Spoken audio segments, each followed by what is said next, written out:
Assalamualaikum warahmatullahi wabarakatuh. Waalaikumsalam warahmatullahi wabarakatuh. Selamat siang dan salam sejahtera bagi kita semua. Dan selamat menunaikan ibadah suci Ramadan bagi teman-teman yang menjalani. Dan semoga tetap semangat menjalani puasa sampai dengan berbuka nanti. Nah, bersama dengan saya, Afidatul Ma'arifil Maulidi, dalam podcast kali ini akan berbicara mengenai tentang teks talk kupas tentang SPT tahunan. Nah, di sini sudah hadir bersama saya Ibu Novalina Arifianti, SAMSAK.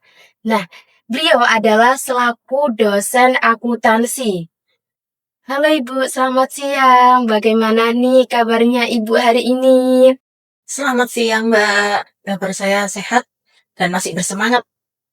Alhamdulillah ikut senang mendengarnya Ibu. Jujur nih, berbicara tentang pajak ini cukup teknis dan banyak pertanyaan-pertanyaan di kepala dari teman-teman, mewakili teman-teman, dari mahasiswa dan masyarakat umum. Nah, di sini saya ingin bertanya, Bu, untuk mengawali obrolan kita yang pertama, yaitu tentang secara sederhana nih, apa sih, Bu, yang dimaksud dengan SPT tahunan? Apakah seperti rapor pajak atau bagaimana, Ibu?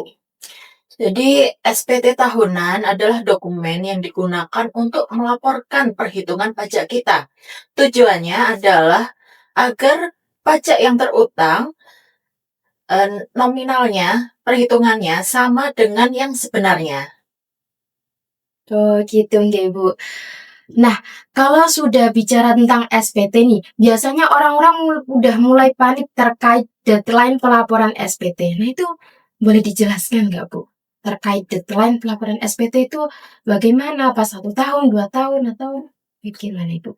Kalau SPT tahunan, laporan SPT tahunan, untuk wajib pajak orang pribadi, deadline terakhir adalah akhir bulan ketiga.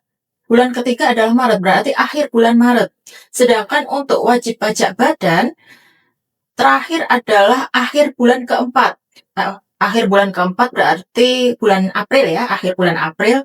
Mungkin sekarang teman-teman mulai berpikir nih, Bu, duh ribet nggak ya lapornya, terus di era digital ini bagaimana sih, Bu, prosedur untuk pelaporan SPT tahunan? Mulai tahun 2026, wajib pajak bisa melaporkan SPT tahunan melalui Cortex. Jadi, kita tinggal membuka alamat website cortex.pajak.ac.id.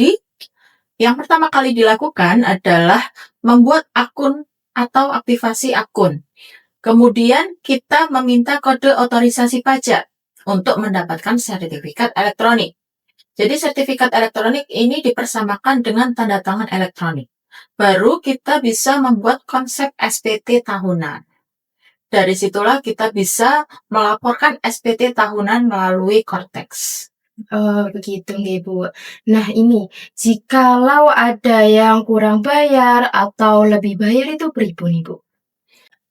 Jadi, status kurang bayar terjadi apabila pajak terutang kita lebih besar daripada yang seharusnya dibayarkan. Sehingga sebelum lapor SPT, kita harus membayar kekurangan pajak itu. Nah, di Cortex, kode billing akan muncul pada saat kita mengklik lapor SPT. Setelah itu, kita bisa membayar kekurangannya melalui M-Banking atau melalui ATM di menu pembayaran pajak dan memasukkan kode billing tersebut. Nah, kalau untuk lebih bayar itu apabila pajak yang terutang lebih kecil daripada yang seharusnya dibayar. Untuk pengembalian pajak tersebut, yaitu dinamakan dengan restitusi pajak, dan itu bisa dilakukan melalui Cortex juga.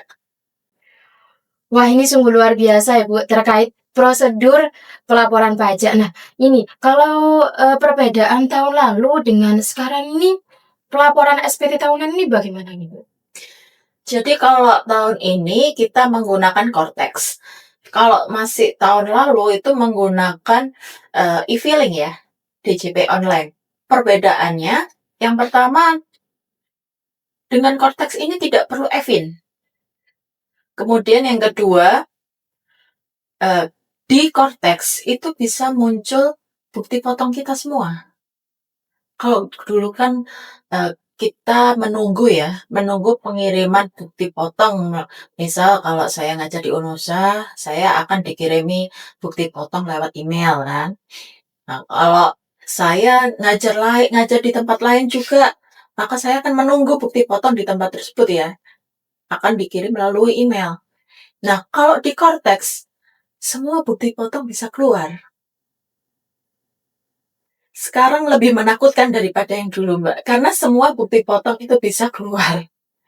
Jadi, ngetes kejujuran kita ya, untuk melaporkan semua bukti potong. Kemudian, melalui Cortex ini lebih rinci ya, untuk melaporkan harta. Kalau dulu kan juga sudah ya, melaporkan harta aset, hutang kita, ya.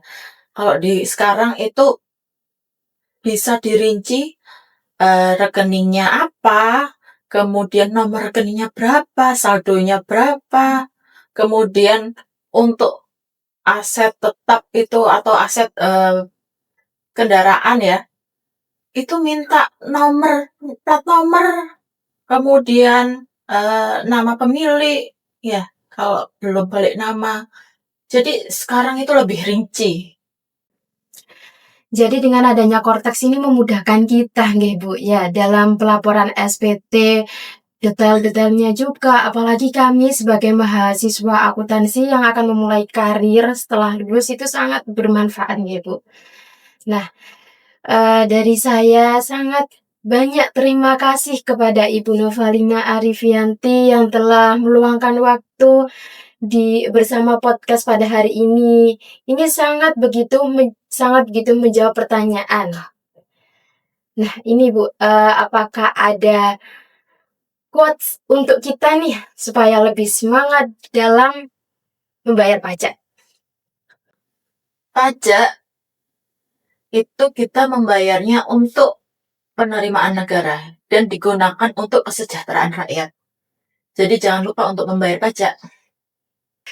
Wah, quotes Ibu sangat menarik ya hari ini dan sebagai peringatan bagi kita. Nah, bagi semuanya jangan lupa untuk segera lapor SPT tahunan. Selamat menunaikan ibadah suci Ramadan dan sampai jumpa di podcast berikutnya. Wassalamualaikum warahmatullahi wabarakatuh. Waalaikumsalam warahmatullahi wabarakatuh.